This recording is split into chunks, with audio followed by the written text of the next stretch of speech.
Madame, Messieurs, bonsoir et bienvenue à tous dans ce nouveau numéro de Info 7. La situation sécuritaire dans la partie est de la République démocratique du Congo, la gestion de la ville-province de Kinshasa, mais aussi la politique en RDC. On en parle dans ce numéro de votre magazine qui revient donc sur l'actualité de la semaine. Et sur ce plateau, nous avons le plaisir de recevoir Maître Robert Kainga, avocat et membre de l'Union sacrée de la Nation. Bonsoir. Bonsoir, madame. Maître, la situation sociopolitique de l'heure, quelle est votre analyse?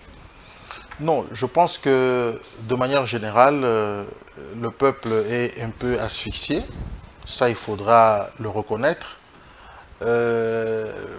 Ça s'est intensifié. Je crois qu'avec tout ce que nous avons comme problème, la guerre à l'Est qui nous prend extrêmement beaucoup de moyens. Nous avons aussi des catastrophes naturelles. Nous avons la situation économique du pays qui semble vraiment avoir de sérieux problèmes, malgré toute la bonne volonté et le travail du chef de l'État. Mais je pense aussi qu'il y a de l'espoir. Il y a de l'espoir parce que nous savons que cette guerre va bientôt prendre fin et que le peuple congolais va réellement jouir de ses richesses et que nous plaidons pour la bonne redistribution de ressources qui seront mises à la disposition et que nous allons, comme je l'ai toujours dit sur votre plateau, madame, que le chef de l'État fasse un effort pour s'imposer dans la nomination. Pour s'imposer dans la nomination, c'est-à-dire quoi? C'est-à-dire que éviter de se fier aux listes qui lui seront envoyées par les chefs des partis politiques ou de reconduire les chefs des partis politiques au nom de prétendus poids politiques, alors qu'il est incontestable que le gouvernement mis en place, il y a beaucoup de canards boiteux et qu'il faudra vraiment, sans regarder deux fois, les mettre tous dehors et peut-être retenir quelques 2 ou 3 personnes, mais au moins être rigoureux. S'il y a un acte étatique important, c'est un acte de nomination. Quand vous nommez quelqu'un, vous voulez que quelqu'un là puisse traduire vos aspirations profondes.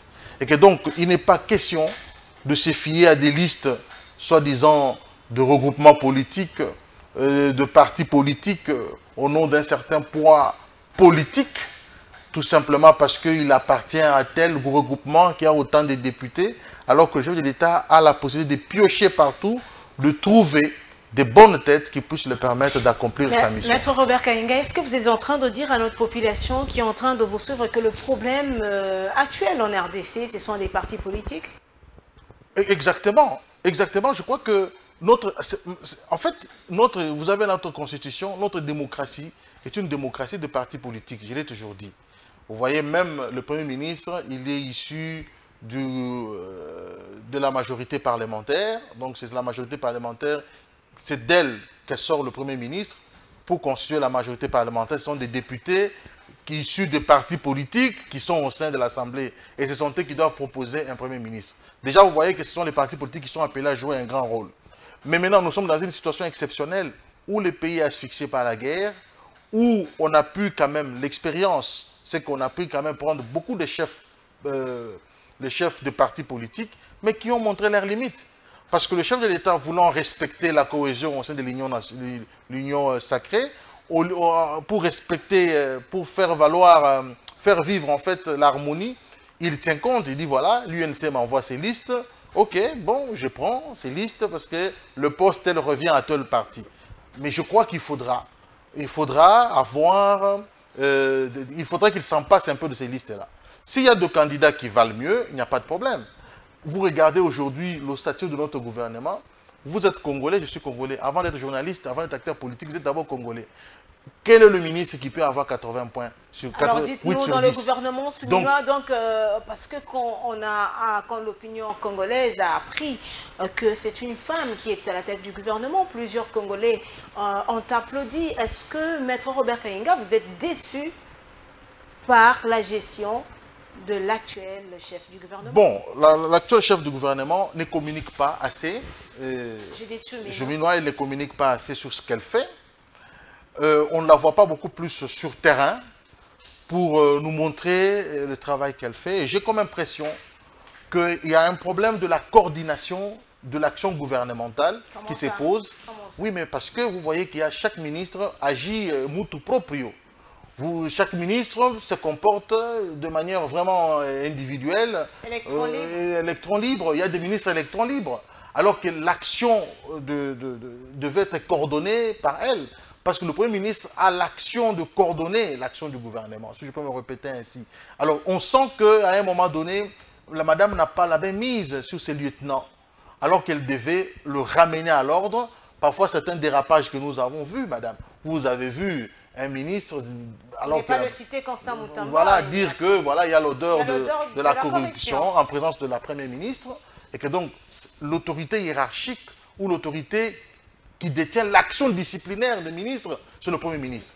Donc je crois que cette action, elle a la plénitude de l'action disciplinaire sur le ministre. Donc elle peut suspendre un ministre, elle peut me proposer sa révocation auprès du chef de l'État. Et donc je crois que pourtant, je connais quand même le chef de l'État, c'est quelqu'un qui n'est pas complaisant, qui laisse quelqu'un vraiment dans sa liberté de pouvoir. Elle aurait dû capitaliser ça en tant que femme, en tant qu'ayant aussi la confiance du chef de l'État, pour essayer un peu de redresser tous ces canards boiteux et d'essayer un peu de suivre chaque ministre sur le travail qu'il est en train de faire. Parce qu'elle doit mener des suivis pour savoir tel secteur, comment ça fonctionne, qu'est-ce qui bloque, qu'est-ce que le ministre... Je crois que si elle se met à faire ce travail, tous ces incompétents, eux-mêmes, ils vont se dire... Nous avons plusieurs ministres. Est-ce que Maître Robert Kainga est en train de dire qu'aucun ministre n'est à la hauteur de ses attributions, de ses tâches, de ses fonctions? Non. Alors que nous voyons dans le couloir des gens qui applaudissent. On lit par-ci, par-là, tel ministre a fait des exploits, tel ministre a fait ceci. Maître Robert Kainga, selon vous? L'action du gouvernement a une finalité. La finalité de l'action du gouvernement, c'est le bien-être de la population. Est-ce que nous pouvons, nous, avec ceux qui applaudissent, et le chef de l'État lui-même, dire que les choses marchent convenablement? Ou applaudir aussi? Je crois que c'est non. Dès l'instant où la finalité de l'action n'a pas atteint son objectif, nous disons qu'il y a un échec de la part des animateurs. Mais cela ne veut pas dire que c'est un panier à crabes où on peut trouver des bonnes personnes qui font du travail et qui peuvent même aussi avoir une certaine adhésion. Aujourd'hui, les gens ont découvert Mme Wagner de par la télé, de par ses prises de parole, de par l'action qu'elle a menée. C'est vrai, la diplomatie n'est rien d'autre que l'application de la politique interne à l'extérieur, et que donc le chef de l'État, qui est le maître de l'action politique, nous comprenons que c'est lui, mais il faut avoir quelqu'un qui soit capable d'intérioriser ça, qui soit capable de défendre ça et de bien représenter les choses. Et ça, je crois que la dame, elle a eu le mérite de faire ce genre de travail. C'est parmi les gens que les Congolais ont découvert et pour qui les Congolais, aujourd'hui, parlent quand même assez... toutes les classes, dans de grands salons, on dit non, en tout cas, on parle quand même d'elle. Les affaires étrangères. On sent quand même que c'est une dynamique. Et les jeunes, on sent quand même que la dynamique, elle est assez bonne. Maintenant, est-ce que tous les ministres font le même travail? On ne peut qu'observer dans tous les secteurs. On peut observer. Ce que je vous dis, la finalité de l'action de l'État sur le bien-être de la population. Si on voit dans tous les secteurs, il y a toujours de problèmes. Il y a toujours de problèmes. Il y a toujours de problèmes et que donc en ce moment-là, on ne peut pas, moi je ne peux pas venir applaudir parce que nous qui défendons le pouvoir actuel, on a des problèmes. Et on ne peut pas aujourd'hui accepter qu'il y ait des canards boiteux parmi nous qui sont incompétents, incapables de faire le travail pour lequel le chef d'État leur a fait confiance et que nous puissions continuer à l'applaudir. Vous savez, madame, il y a même un ministre près la ville, quelque chose comme ça. Ce ministre-là, il fait quoi? Mais la ville, il est ministre... Oui, c'est pour la ville, ministre provincial. Non, non, il n'est pas ministre provincial. Il est ministre du gouvernement, Tengelito. Il est ministre... Urbanisme à la ville, oui. Ministre à la ville, quelque chose comme ça. On dirait qu'il est rattaché à la ville. Mais on l'a vu dans les caniveaux, on l'a vu avec les oui, mais il est rattaché à quelle ville? Parce que la ville à laquelle il est rattaché, là, lui, le ministre, moi, j'ai dû comprendre qu'il y avait une innovation selon laquelle quand on a un ministre pas déjà la ville, parce que cette ville demande de réforme, une chirurgie profonde. On a décidé de scinder un peu le côté environnemental. Exactement, qu'on lui donne pour que... Mais, madame, dites-moi, ce ministre-là qui est payé par le trésor public, oui, mais qu'il est payé, il fait quoi? Oui, quelles sont les réformes qu'il a engagées dans son secteur? Nous ne le voyons pas. On n'a même pas parlé de lui. Non, mais il est... seulement avec ses photos. Voilà, il est allé entrer dans un caniveau, il a pris une photo. Donc, c'est tout ce qu'il a à faire. Est-ce que la ville pour laquelle il a été nommé pour gérer existe encore? Est-ce que nous pouvons dire que Kinshasa est une ville qui existe? Kinshasa est une ville qui existe, mais on nous a dit que Kinshasa est au Bongano. Bon, c'est du slogan. Et je suis aussi d'avis que Kinshasa ne peut pas se redresser dans une année. Même pas 5 ans aussi. Même pas 5 ans. Le trou est profond. Donc, mais les signaux. Oui, mais les signaux, madame, moi j'ai toujours dit le problème de Kinshasa, c'est un problème qui englobe et les habitants de Kinshasa, et dans la majorité sont les habitants de Kinshasa, et les dirigeants aussi. Vous savez, à Kinshasa, madame, vous voyagez beaucoup. Vous allez dans d'autres provinces. Quand je dis voyager beaucoup, les gens pas seulement en Europe. Oui, vous allez dans plusieurs provinces, dans le Congo profond. Est-ce que vous trouvez la saleté qu'il y a ici en province? Est-ce que vous voyez les gens jeter des choses comme le font ici à Kinshasa? Moi, j'ai toujours dit que parfois, quand on insulte le Congolais... L'éducation en province, on sent encore que... Alors, moi, je dis quand on insulte parfois le Congolais, bon, c'est vrai. Mais en réalité, c'est des Quinois qu'on est en train... qui sont le type de mauvais Congolais que nous avons. Le nombre de mauvais Congolais que nous avons est produit par Kinshasa. Ah, le nombre de grands mauvais Congolais que nous avons produits par Kinshasa? Sont produits par Kinshasa. Oui, il est produit par Kinshasa. C'est la ville de Kinshasa où on trouve vraiment des Congolais pas de bonne qualité. Parce que quand nous buvons de l'eau, nous jetons dans la chaussée. Et on ne sait pas... Le papier mouchoir, on jette. Les sachets qu'on utilise. Le Quinois n'a guère regard sur la propriété, sur l'environnement. Non. C'est à Kinshasa où vous voyez quelqu'un, quand il pleut, il ouvre sa fosse septique. Parce qu'il pleut comme ça, il en profite pour... C'est toujours à Kinshasa. Ce qui se passe à Kinshasa ici ne se passe pas dans d'autres provinces. Donc, Kinshasa a un sérieux problème d'hommes, des Quinois d'abord, parce que parfois on mélange les Congolais, mais alors qu'en réalité, il faut qu'on catégorise les choses. Ce sont des Quinois. C'est nous les Quinois. Quand je parle de Quinois, je parle de nous tous les Quinois. Qui vit à Kinshasa, oui, notre comportement n'est pas bon en matière d'environnement. Alors, nous allons suivre ce premier dossier, on continue avec ces dossiers.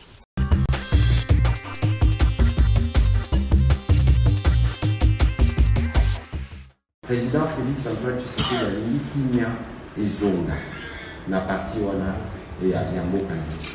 Kasi po kimia ezonga, il faut qu'on faire aboutir ba processus na limbolaki awa etalaki oyo ezalaki kosalama na Luanda. Pour le 15 décembre, soki président Kagame ayaki tosinyaki nde tosilisa deja makambo. Ye ayaki asinyaki te. Elere ayaki asinye te bomoni oyo eyaki na nsima. Président Tshisekedi a telemaki, azalaki ferme. Position wana ya fermeté à mokonzi. Nde sali kelelo, Rwanda ezu ba sanction.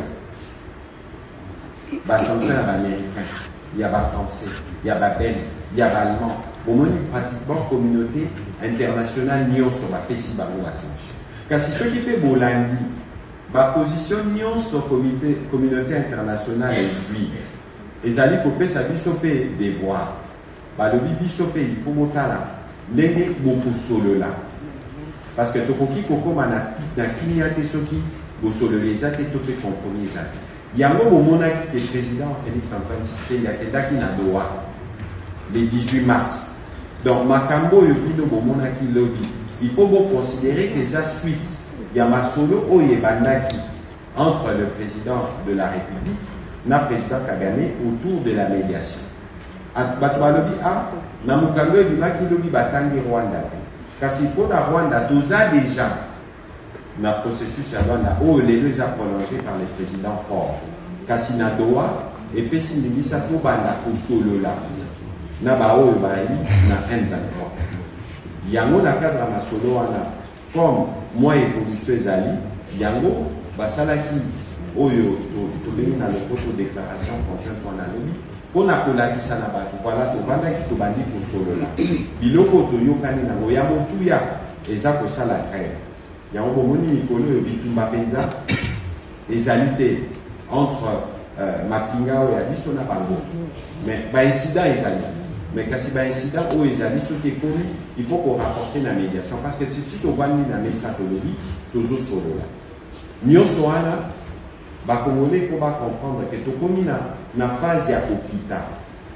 na atterrissage soki boza na avion l'air tokomaka na phase d'atterrissage balobaka bino nyonso bolata ceinture parce que l'air bolati ceinture elakisi ke bokoti na phase moko eza sensible mingi yango bino mpe bakandisango parce que soki botangi na déclaration conjointe wana epesi mpe devoir na bakandisango na bakambi ya baeglise biso nyonso tokoncourir kokinya ezonga yango nde toyibi kasi na makambo etali dialogue oyo balobeli na kati ya communiqué makambo wana etali dialogue ya baparti oyo basigné communiqué.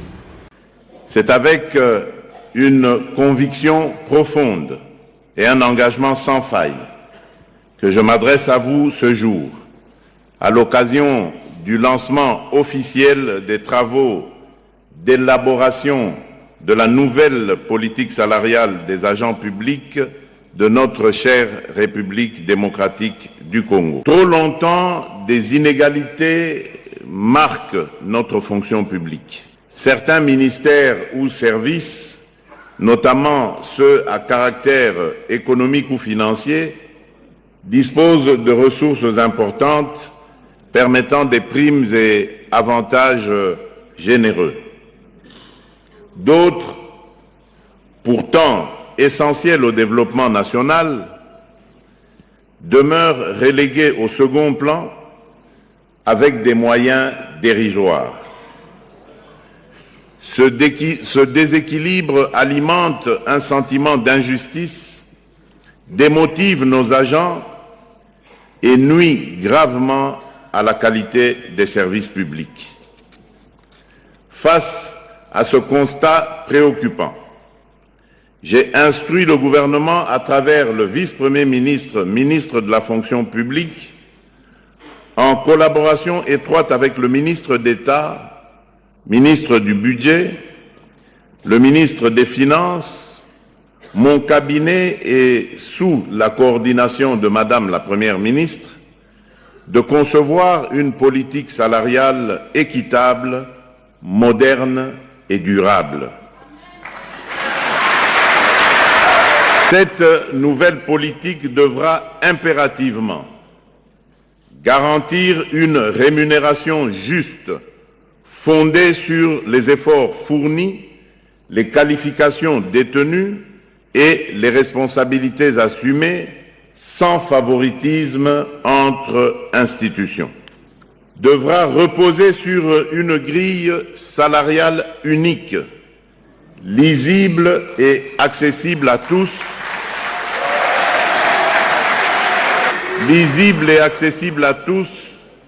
prenant en compte le grade, l'ancienneté et appliquée de manière uniforme.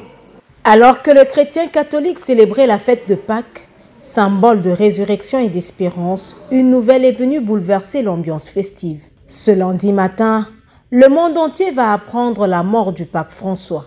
Une annonce tombée comme un coup de tonnerre, alors même que sa maladie était connue. Les fidèles catholiques restent profondément touchés par cette perte.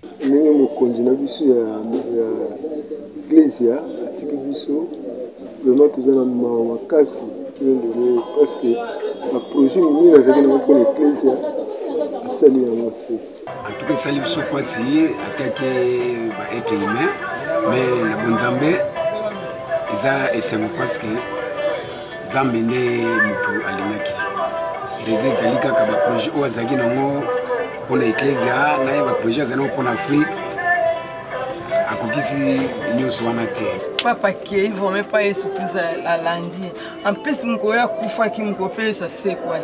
Vous avez des maladies, ça qui est tellement critique, mais Koufa et puis si ce sont montés, mais ma amie, to kaboina, na musuni, mais na moli motozakaka. Des visages attristés, des prières silencieuses. Ces fidèles catholiques encore sous le choc appellent à l'unité et à la prière en cette période de deuil. Pour la baptiste catholique. Tous à molende ndenge batia biso bolingo wana ezala continue tozala bolingo tozala na attitude ya mawa na kati ya bonzambe mpona kolela babiso papa akei mpona bango baza kuna balela ye na kimia balela ye na bonzambe bato nyonso bazala ini bazala bomoko liba na ye ekende na kimia. Notons par ailleurs que le dimanche de Pâques, le Saint-Père avait encore pris la parole, s'adressant aux catholiques du monde entier depuis le Vatican. Personne ne pouvait imaginer que c'était là son ultime message. Une dernière bénédiction pleine d'amour et de sagesse. Le pape François était connu comme un homme de paix. C'est une grande perte pour l'Église catholique. Cari fratelli e sorelle, buona Pasqua. Maestro delle cerimonie, di leggere il messaggio delle cerimonie.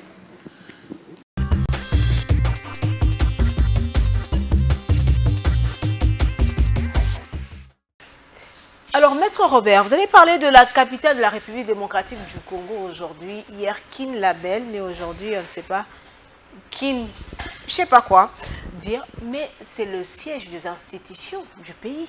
Comment peut-on expliquer ça? On a toutes les autorités ici, même le président de la République. Je crois que c'est tout le problème de la surpopulation. On a une très forte population aujourd'hui.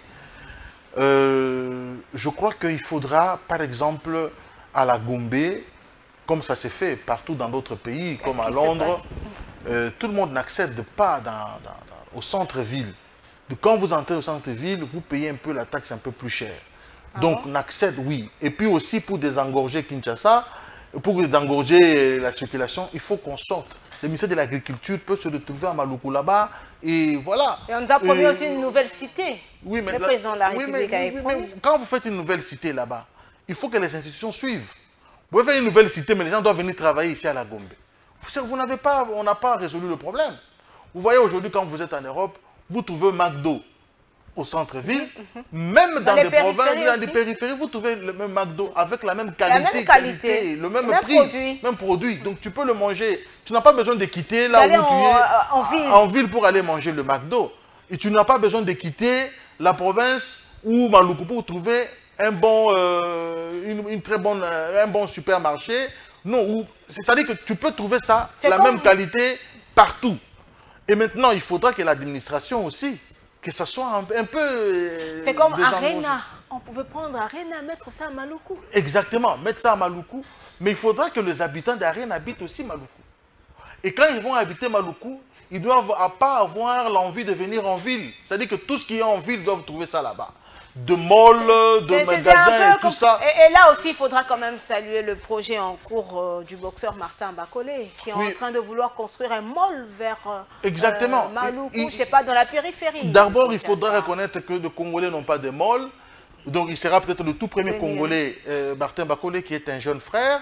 Et il sera peut-être le premier Congolais à avoir un mall sur toute l'étendue de la République. Et il faudra également que l'État congolais l'accompagne.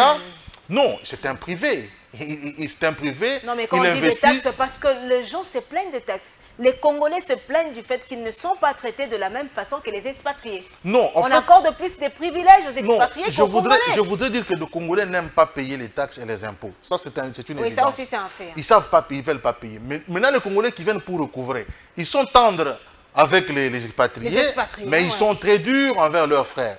Il faut des mécanismes d'incitation à l'investissement. Et ce que Martin Bakolé est en train de faire, par exemple, il va engager des Congolais. Et moi, je lui conseillerais d'engager tous ceux qui habitent à Maluku. Que ce soit un critère de recrutement. Quand on va te recruter, tu dois prouver que tu habites de ce côté-là.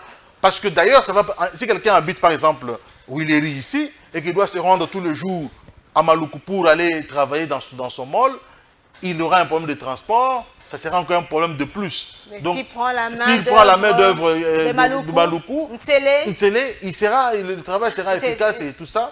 Donc ça sera un peu assez bien.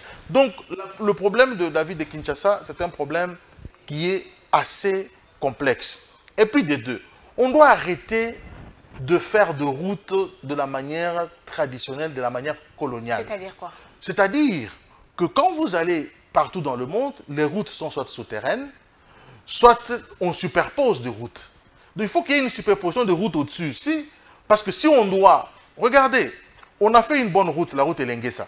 Mais quand la route Elengesa se déverse, revient sur la route université. Université, non, bypass. Au niveau de armée, sur la route Elengesa.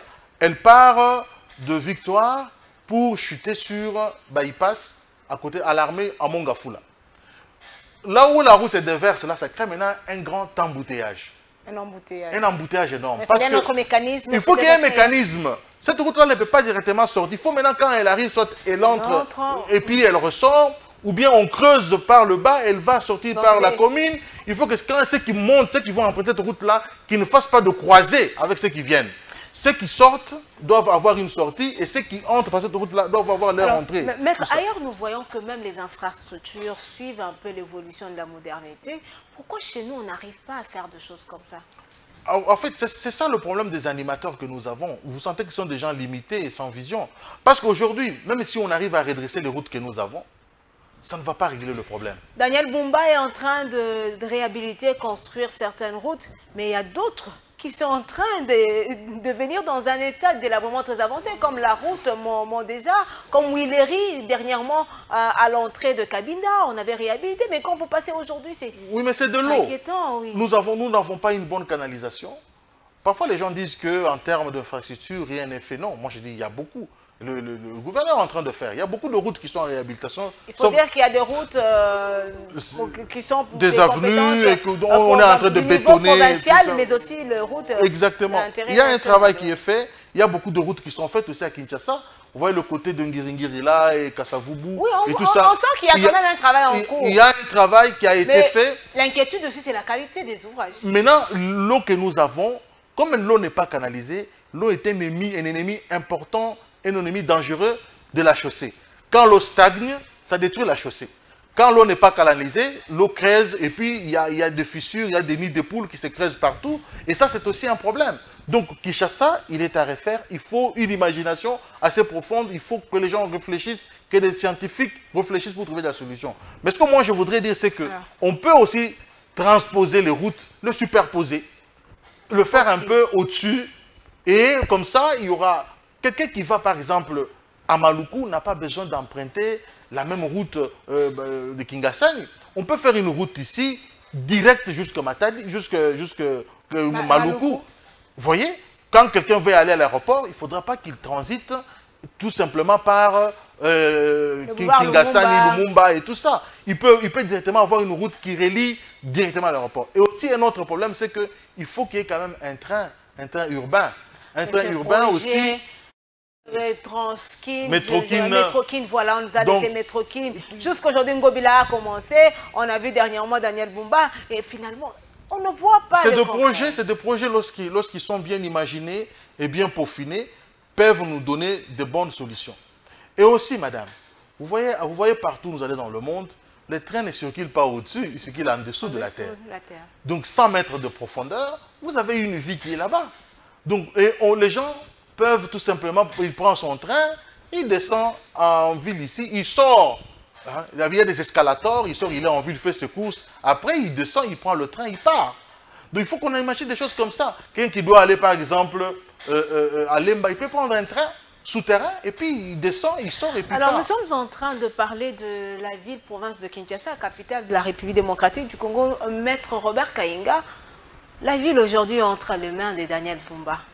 Comment est-ce que vous voyez le leadership de Daniel Bumba qui nous a amené ce slogan Kinshasa et Zobonga? Bon, il ne nous dit pas comment est Kobonga. C'est ça le problème avec les slogans politiques. Il nous dit Kinshasa et Kobonga, mais il ne nous dit pas comment est Kobonga. Je l'avais suivi sur Top Congo, ou Bossolo na politique, je ne me rappelle plus, où il expliquait avant son élection comment il allait mobiliser le fonds pour avoir... Parce que le plus grand problème, c'est le fonds. Est-ce qu'il a la capacité de mobiliser les fonds pour mener sa politique? Il a même l'appui du gouvernement central. Est-ce qu'il nous dit comment Ekobonga? Ekobonga en faisant quoi exactement? Si c'est en réhabilitant les routes qui existent déjà, Ekobonga t'es. Parce que tu vas réhabiliter, comme tu avais dit, tu venais de le dire tout à l'heure, madame, vous réhabilitez ici, à Willery, demain ça se casse parce qu'il y a de l'eau, et demain, après-demain, ça va se casser. Tuer Ekobonga en faisant quoi exactement? Ekobonga fait qu'une population qui ne connaît pas les notions d'environnement, une population indisciplinée, qui boit de l'eau, qui prend des bouteilles, qui jette des bouteilles partout, des immondices partout. Parce qu'en fait, le problème que nous avons des immondices ici, de la saleté, c'est nous-mêmes. Le Kinshasa produit de tonnes et de tonnes de saleté. Qui produit ces tonnes-là? C'est nous, la population. C'est la population. Et quand nous produisons, c'est la nuit, le soir qu'on prend un seau, qu'on va jeter dans la rivière Kalamou. Et la rivière Kalamou, lorsque vous jetez pendant des années, la rivière est en train de remonter, le lit, pour retrouver son lit normal, c'est devenu compliqué. Et voilà pourquoi on enregistre des inondations. Des inondations, des débordements. Donc, il faut aussi travailler la population. Il faut aussi mettre des brigades d'hygiène. Des brigades d'hygiène pour essayer un peu de circuler dans des avenues, dans des quartiers.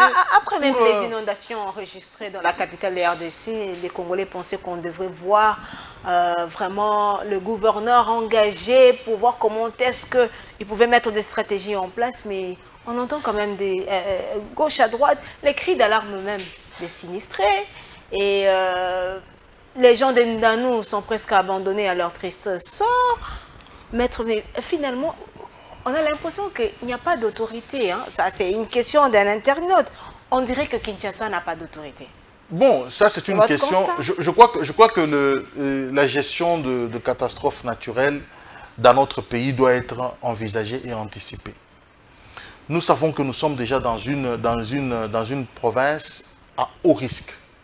Parce que il n'y a pas longtemps, le fleuve avait fait le débordement. Il n'y a pas longtemps ici. Et nous savons qu'avec les eaux que nous avons, moi je le dis toujours, qu'on va se réveiller un jour dans cette ville, tout est aux arrêts. C'est comme un groupe qui fonctionne, que vous avez bricolé pendant plusieurs années, mais un jour le groupe dit, voilà, moi voilà, les segments sont bloqués, je ne tourne plus. Il faut vraiment qu'on anticipe. Est-ce qu'on réfléchit sur le lendemain? Parce que le zoo, là on va avoir une période d'accalmie avec la saison sèche qui arrive. Mais avant cette période, on annonce des fortes pluies. Qu'est-ce que nous envisageons aujourd'hui? J'ai vu un communiqué sur les constructions anarchiques. Je suis d'accord. Mais ce Congolais que vous allez chasser aussi, c'est un cas social aussi que vous allez créer. Parce que quand vous allez détruire les maisons de tous ces gens-là, qui ont construit anarchiquement, sans établir la responsabilité de ceux qui ont octroyé ces espaces-là pour la construction, sans même interpeller l'administration foncière qui aurait donné des titres à ces gens-là. Parce que si vous allez dans l'administration foncière, on vous dit cet espace n'est pas à construire. Marécageuse. On ne peut pas vous donner les documents. Et on vous informe. Mais malheureusement, on voit que ces gens des espaces marécageux, on donne toujours on donne des espaces. Il n'est pas interdit de construire dans des espaces marécageux. Même en Europe, on le fait. Mais c'est avec une technique assez... respect des normes. Mais maintenant, il y a des espaces où on ne peut pas construire. Mais ici, chez nous, il y a des gens qui construisent même au-dessus des égouts, ou là où l'eau passe. Et donc, vraiment, c'est de l'anarchie totale. Je suis d'accord qu'il faudra, comme on le dit, Douralex, c'est de l'ex, il faudra qu'on arrive à sanctionner ces gens ou à détruire ces maisons. Mais ces gens-là, ils vont aller où aussi? C'est aussi un problème. Donc, tout ça, ce sont des choses qu'il faut envisager. La gestion de catastrophes ne s'improvise pas. Parce qu'aujourd'hui, regardez, il y a eu la catastrophe en début de ce mois ici, mais le gouverneur lui-même est parti. Quel est le système de sauvetage qui existe? On n'a pas des hélicoptères, on n'a pas de pompiers capables de circuler même au-dessus là pour sauver des gens. Il n'y en a pas. Donc tout ça, c'est des choses qu'il faut anticiper, déjà prévoir et regarder dans quelle mesure on peut harmoniser ces choses-là. Alors, Maître Robert Kayenga, vous savez que l'Église catholique à travers le monde est frappée. Le pape François, qui est parti, qui est décédé à 88 ans, si je ne me trompe pas. Comment est-ce que vous avez accueilli quand même la nouvelle, même si vous n'êtes pas un fidèle catholique? Oui, je ne suis pas fidèle catholique. La nouvelle de la disparition du pape. Oui, mais on ne peut pas ne pas manquer de la compassion quand il s'agit de la mort d'un être humain. Même sur le plan spirituel, j'émets beaucoup de réserves. Et que je dis, l'Église catholique qui est ici chez nous au Congo ne nous donne pas aussi la possibilité de continuer à considérer qu'ils œuvrent pour l'amour du Christ et qu'ils travaillent pour le Christ. Et donc, j'ai comme impression que cette église qui est ici chez nous est en train d'œuvrer au service de la politique. Elle est devenue totalement... L'église ou l'individu? Ou des individus? Mais ils parlent au nom de l'église. Quand les Cholet parlent, les Ambongo parlent, ils parlent au nom de l'église. Donc, c'est des gens qui parlent et qui n'arrivent pas. Vous savez, madame, Christ est mort pour l'église. Christ... Malheureusement, les Ambongo et les autres deviennent prêtres, ils n'évangélisent pas. Ils trouvent déjà les structures déjà organisées, et puis on vous dit vous êtes devenus prêtres. Où est-ce qu'ils ont fait l'évangélisme? Ils ont gagné les âmes où? Mais Christ, donc Ambongo et Cholet n'ont pas gagné. Ce ne sont pas des gagnants. Ils vont gagner des âmes en faisant quoi? L'église catholique existe avec sa structure. Les gens sont catholiques, ils demeurent catholiques. Les gens sont nés catholiques, ils sont là, ils n'ont pas... C'est comme une religion d'État. La voie est déjà bien balisée. Ils viennent, ils trouvent des structures déjà bien raffinées. Pas comme notre Seigneur Jésus-Christ quand il est venu. Il a prêché. Pas d'efforts à fournir. Ils n'ont pas d'efforts à fournir. Et c'est comme ça qu'ils n'ont pas pitié de pas âmes. Jeûner, il n'y a pas de jeûne, il ne faut pas c'est comme ça cette connexion avec Dieu. Ils ne savent pas le prix d'une âme. Ils ne savent pas le prix d'une âme. S'ils connaissaient le prix d'une âme, ils ne se comporteraient pas comme ça. Nous avons, le rôle de l'Église, c'est de préparer les enfants de Dieu à rencontrer Jésus. Jésus-Christ, quand vous pouvez lire ça en Jean 7, quand Jésus est venu, les gens ont compris qu'il était le prophète, on voulait faire de lui le roi. Il a refusé. Ils ont dit, mais non, mais ce monsieur, vraiment, il parle. C'est comme vraiment un enfant de Dieu. C'est comme un roi. Nous devons le prendre et faire de lui le roi. Et Jésus a refusé. Il s'est même éclipsé parce qu'il a vu l'intention de la foule. Donc, ils n'ont pas besoin de ce pouvoir de la terre. Et ils ne nous donnent pas la possibilité de comprendre qu'ils travaillent pour... Parce qu'un berger, Jésus parle de brebis égarées. Vous avez 100 brebis, lorsqu'un brebis s'égare, vous avez dans la nef, vous allez suivre celui qui est égaré. Ça doit être votre préoccupation. Donc, un bon berger, il a l'amour de... Vous savez que l'Église catholique, jusqu'à présent, ils n'ont pas condamné ce qui s'est passé à l'Est. Bon, on nous a demandé de ne pas avoir un discours haineux et tout ça. Mais nous disons la vérité. Ils n'ont jamais condamné ce qui se passe à l'Est. Ils n'ont jamais condamné. Mais il a fallu d'une supercherie sur la soi-disant discrimination ou tribalisme, soi-disant tribalisme. Directement, ils ont écrit. Non, voilà...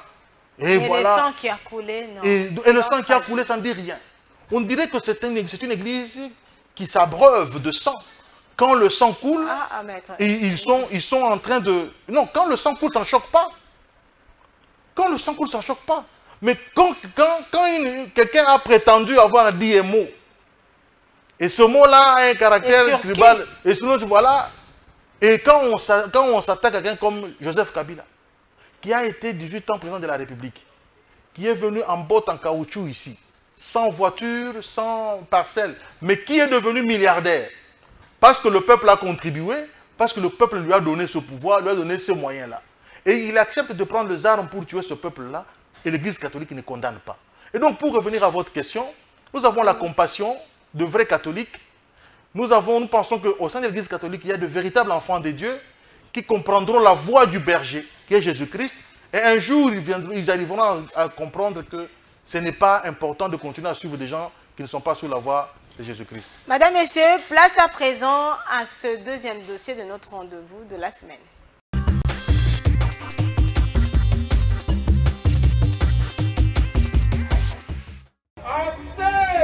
Changement du Congolais et du Congo.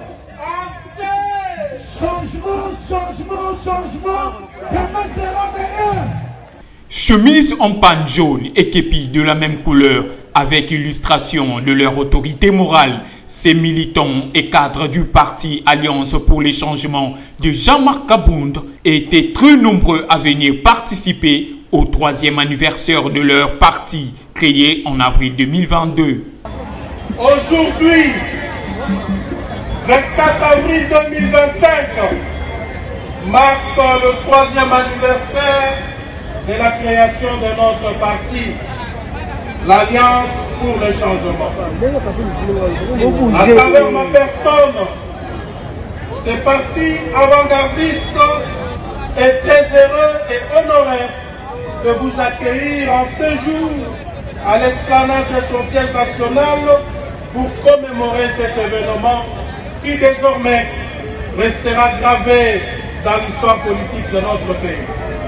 Devant un public enthousiaste, le président national de l'H, Jean-Marc Kabound, a profité de cette occasion pour annoncer l'enregistrement officiel de ce parti avec arrêté signé il y a 10 jours.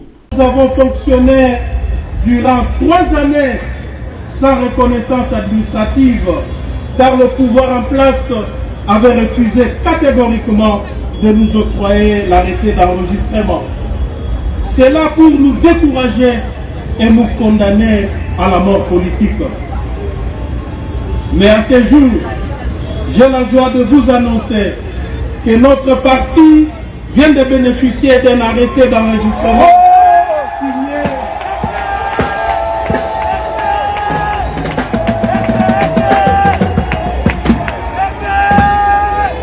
Jean-Marc Kabound a appelé à une refondation de l'État, à une lutte contre la corruption et à un changement de gouvernance. Il a aussi annoncé la mise en place prochaine d'une plateforme politique de gauche regroupant partis, mouvements et syndicats pour porter un projet basé sur l'égalité et la justice sociale. M. André Mbata, encore une fois, se distingue par des grosses bêtises. À peine arrivé à l'UDPS, je ne vais pas le redire encore, mais je me permets de le dire. M. Mbata venait d'être à l'UNC. M. Mbata a été parmi les hommes orchestres du RCD Goma, où nous avons vu Azaria Roubewa, qui sont quelque part les géniteurs du M23 aujourd'hui. M. Mbata a fait un petit passage au niveau du PPRD, où il était assistant de Evans. Ce sont les informations que nous avons tous vécues cela.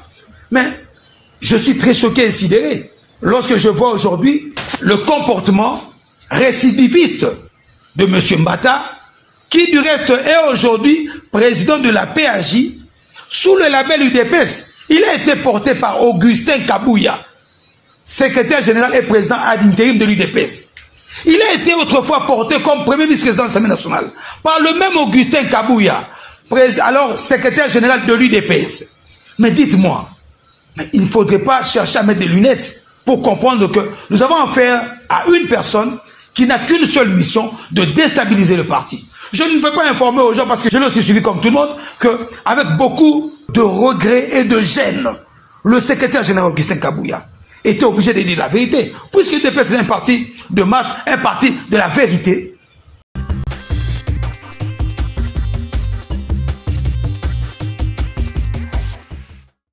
Lors de la célébration du 3e anniversaire de son parti politique, Jean-Marc Kabound est revenu sur la gestion du pays. Maître Robert Kainga, aujourd'hui, Jean-Marc Kabound s'affiche comme donneur de leçons au régime Tshisekedi. Bon, je pense que Jean-Marc Kabound devrait faire beaucoup d'efforts. Pourquoi? De comprendre que il a été l'artisan, le concepteur, le constructeur de ce régime. Et que il ne peut pas. Il est devenu opposant parce qu'il a trouvé des pneus des autres sur la chaussée, parce qu'il s'est comporté en gendarme, parce qu'il s'est comporté... Je ne sais pas comment le Congolais oublie aussi vite. Jean-Marc Kabound n'est pas devenu opposant parce qu'on ne lui a pas donné ce qu'il voulait. Il avait tout ce qu'il voulait. Il était président AI de l'UDPS. Il avait des moyens. Il a construit des maisons. Il a construit même des stades. Alors qu'il y a 10 ans, 5 ans passés, il ne pouvait pas. Donc il s'est enrichi. Aujourd'hui, les moyens qu'il a, la teinture qu'il a, la beauté qu'il a, tout le monde sait comprendre qu'il y a eu une évolution dans ce qu'il a fait. Mais il est devenu opposant à quel moment? C'est au moment où lui-même, il laisse sa garde rapprochée tabasser la garde présidentielle. C'est quand lui-même, il crève le pneu d'autrui. Madame, même la police n'a pas le droit de crever mes pneus. La police a le droit d'arrêter. la police a le droit d'embarquer mon engin et l'amener à la fourrière. Il ne l'a pas fait une fois par deux fois. Il n'a pas fait une fois par deux fois. Donc il s'est comporté en un petit Hitler. Alors que nous voulons implémenter la démocratie, la liberté et le respect de règles. Et l'état de droit. Dans quel état de droit on peut se comporter de cette manière-là? Dans l'état où lui voudrait créer, où il sera chef de l'État, accepterait-il qu'un individu, un collaborateur soit-il, qu'il se comporte de la même manière que lui s'est comporté? Je ne le suis pas, je ne le pense pas. Alors il devient, parce qu'on lui a dit non, ce que tu as fait n'est pas bon. Tu as terni l'image. Tu ne peux pas te comporter comme ça. Il devient opposant. Et il devient opposant. Et il parle d'un régime d'incompétence. Un régime des incompétents. Non, madame, s'il y a des gens qui doivent parler de la compétence, ce n'est pas les gens marcabontes. Vis-à-vis des gens comme nous autres, bon, je ne pense pas qu'il a fini même ses études en droit. Parce qu'il était allé en prison, il était en jeu 2 ou jeu 3. Il y a des choses pour lesquelles on ne doit pas se le permettre. Jean-Marc Abound a travaillé où avant d'être président de l'Assemblée nationale? Il a travaillé où? Donc il y a des gens qui ne peuvent pas parler de la compétence dans des milieux où des gens comme nous existons. Il devait quand même se gêner de parler de la compétence. Il a acquis cette compétence-là où et quand? Il a géré où? Il a géré où? Il a fait quoi comme étude? Jean-Marc Abound. Donc tout ça, ce sont des choses auxquelles les gens aujourd'hui se permettent de le dire. Non, voilà, l'incompétence, c'est bien. Ça sonne peut-être bien dans la bouche, mais il faudra que l'on puisse arriver à le démontrer qu'on a été plus compétent. Il a géré quand même le parti du l'UDPS. Est-ce qu'il avait géré l'UDPS avec beaucoup de compétences? Est-ce que nous pouvons aujourd'hui poser la question de sa gestion à l'UDPS s'il a été à la hauteur avec beaucoup de compétences? Je crois qu'il faut qu'il y ait un peu d'humilité. Quand on parle, il faut qu'il y ait quand même d'humilité. Il faut qu'on sache situer les débats. Le débat est à quel niveau? Le régime Tshisekedi n'est pas un régime parfait. Tous, même moi, j'ai des choses à reprocher au régime. Je vous ai toujours dit que je n'ai jamais été d'accord avec le casting du chef de l'État. Les nominations du chef de l'État est en train de faire. Je ne me suis jamais réveillé matin. J'ai dit non, en tout cas, il fallait qu'il nomme tel. Et on nomme quelqu'un, j'ai dit non, ah ça y est. Non, je ne me suis jamais réveillé comme ça. Et donc ça, je ne peux pas le cacher. Mais il ne faudra pas jeter en pâture tout ce qui est réalisé par le régime. Alors, est-ce que dans ce pays, il y a des exilés politiques? Parce que dans son discours, il a plaidé, exigé le retour de tous les exilés politiques. Il a cité Joseph Kabila Kabange et Moïse Katumbi. Je crois que c'est ça la compétence. On sent que c'est quelqu'un qui est un homme qui a un problème de réflexion, en fait. Il ne comprend pas les faits. Joseph Kabila est parti de ce pays pour aller étudier. Et il a même annoncé le retour. Le retour par la partie orientale. Donc, Joseph Kabila est parti pour aller étudier. Katumbi était dans ce pays et il n'avait jamais été inquiété par la justice. Il a pris son avion, il est parti. Il arrive là-bas, il s'autoproclame exilé politique. Vous voulez que l'on fasse quoi? Qu'est-ce que Katumbi a fait dans ce pays?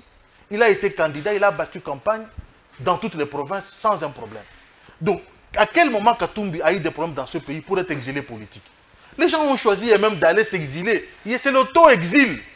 Parce que les Fayoul sont là. Martin Fayoul est là. Ils vont dire qu'ils sont plus opposants que Martin Fayoul. Ils savent les combines qu'ils ont fait. Ils se sont allés se rallier avec l'ennemi, pensant que le régime allait tomber, et comme ça, ils allaient revenir en force. C'est clair. Maintenant, ils ont constaté qu'ils ont échoué, maintenant ils disent qu'ils sont exilés politiques. Qui a chassé Kabila dans ce pays? Kabila était ici dans ce pays, il vivait à Kingakati tranquillement. Qui l'avait déjà inquiété? Personne. Il a quitté ici, il a pris l'avion au vu et au su de tout le monde, il est parti. Un exilé politique ne peut pas partir, il prend tranquillement avec son passeport, il prend l'avion, il part, et puis il est en train de se promener. Je suis sûr qu'il a même un passeport congolais. Donc il n'est pas normal de penser que Kabila est un exilé politique. Non, il s'est auto-exilé lui-même. Encore moins Moïse Katumbi. Non, Moïse Katumbi. Ils se sont auto-exilés eux-mêmes. Dossier Matata Mponyo, les décisions contre l'ancien président de la République, bien sûr, Joseph Kabila Kabange, on en parle.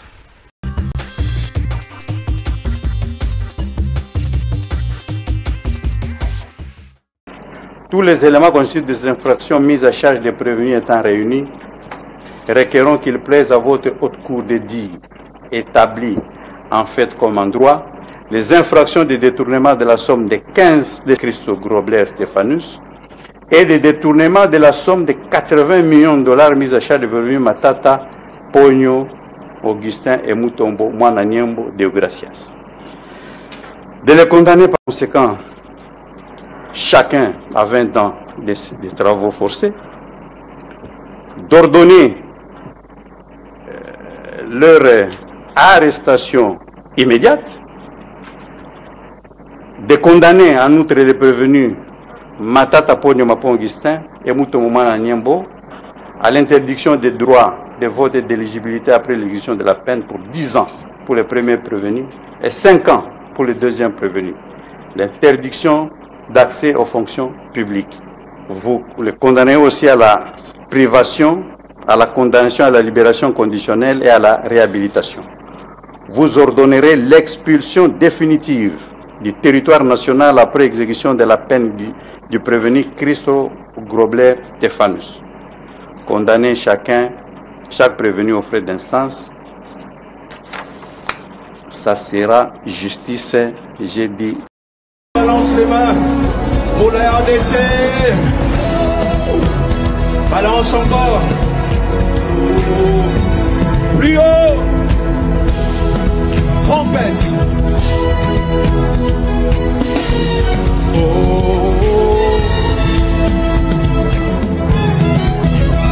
Nous sommes là aujourd'hui, réunis ici, pour dire, ça fait plus de 30 ans qu'à l'est de la RDC, il y a meurtre, il y a viol, les bébés sont tués.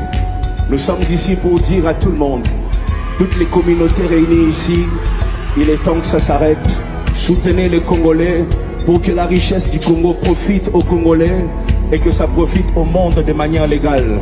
Pour le FONAREV qui œuvre pour la réparation des victimes, pour que les victimes aient accès à la justice, tous ces bénévoles qui travaillent jour et nuit.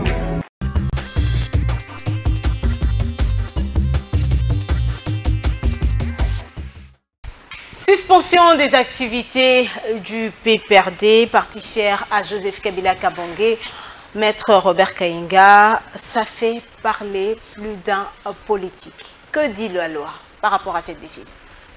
Non, je crois que le ministre de l'Intérieur a en charge la gestion de partis politiques.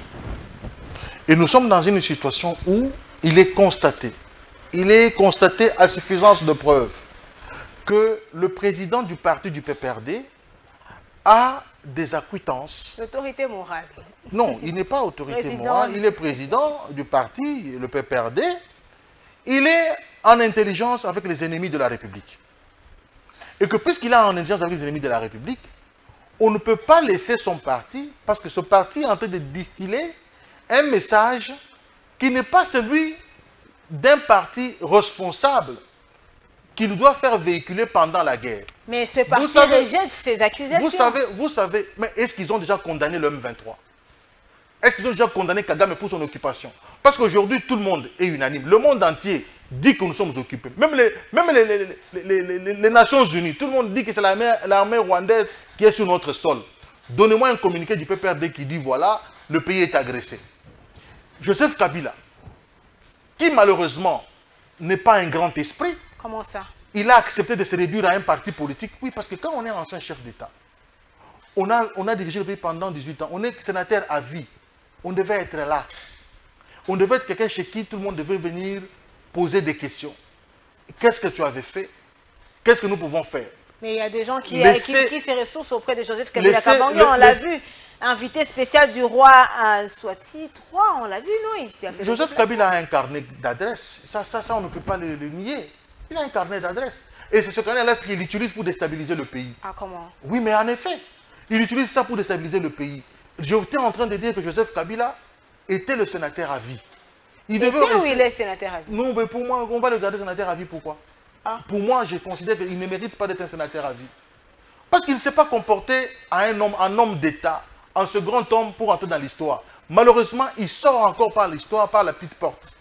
Joseph Kabila ne peut pas aujourd'hui dire parce que les gens disent que vous avez de preuves. Mais oui, on demande des preuves. Joseph Kabila, qu'est-ce qu'ils entendent par preuve? Et surtout pas en matière pénale. En matière pénale, la preuve, elle est libre. En matière pénale, ce n'est pas l'écrit qui constitue une preuve par excellence. Non. C'est quoi? En matière pénale, on recherche l'intime conviction du juge. On amène le juge à comprendre et à accepter. Même sur une simple déclaration, même sur une base de déclaration d'un témoin, le juge peut condamner un prévenu. Ah bon? Juste parce qu'il a reçu une déclaration. Un témoignage seulement suffit pour que le juge s'en fasse une conviction et condamne un prévenu. Il n'est pas dit qu'en matière, il faut qu'on voit Joseph Kabila avec Kagame en train de signer des papiers pour qu'on dise, voilà, voici la preuve. Non. Donc, ces déclarations constituent déjà une preuve? Non, mais c'est son attitude ambiguë. Joseph Kabila quitte pour aller étudier. Sa femme dit, non, mon mari travaille en silence. Il part, il étudie, il sort de son silence. Il sort de son silence parce que les Congolais le réclament. Il sort de son silence, il dit quoi? Il dit, c'est à tort qu'on considère que le M23 c'est un mouvement anarchiste. C'est à tort. Il dit que le M23 a des revendications légitimes. Madame, alors qu'il a combattu, soi-disant, le M23 en 2013 et qu'il avait des faits. Maintenant, d'où vient qu'aujourd'hui le M23 a des revendications légitimes?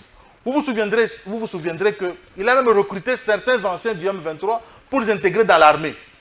Et sur TV5, Sultan Makega est intervenu en 2013 pour dire non, ça ce sont les gens que le M23 a déjà mis dehors, les déserteurs. Mais le vrai M23 n'ont pas intégré l'armée. Donc Joseph Kabila, il combattait le M23 alors que le M23 avec des revendications légitimes. On se rappelle également qu'il avait mis quelques éléments du M23 en prison. Non. Et ces éléments ont été libérés par Félix Antoine Tshisekedi. Non, Félix Tshisekedi n'a pas libéré. Il a la possibilité de gracier les gens. Ça, c'est un... Oui, mais cette grâce-là, il l'a accordée. Non, mais la grâce qu'il avait accordée, c'est une grâce... Aux éléments du M23. Non, il a dit, moi, comme chef de l'État, c'est sans ses prérogatives. Il a dit, moi, comme chef de l'État, j'ai gracié une catégorie de personnes autant. Ceux qui ont déjà purgé leur peine et qui ont atteint telles conditions. C'est le chef de l'État, il est libre. Il a gracié aussi Edi Capet, ça vous ne le dites pas, et qui a fait des déclarations sur la mort de Mouzé, et qui semble connaître qui était le vrai commanditaire de cette mort-là.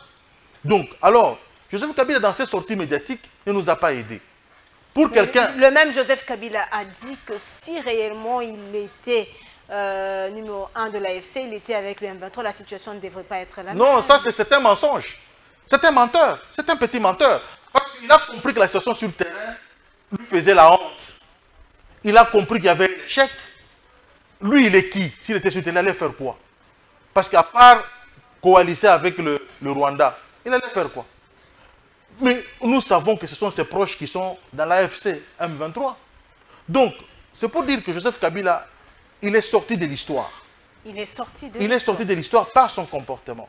Il aurait dû tout simplement garder sa posture de sénateur à vie. Il aurait dû garder sa posture d'ancien chef d'État et être consulté pour la sagesse et l'expérience qu'il devait normalement avoir.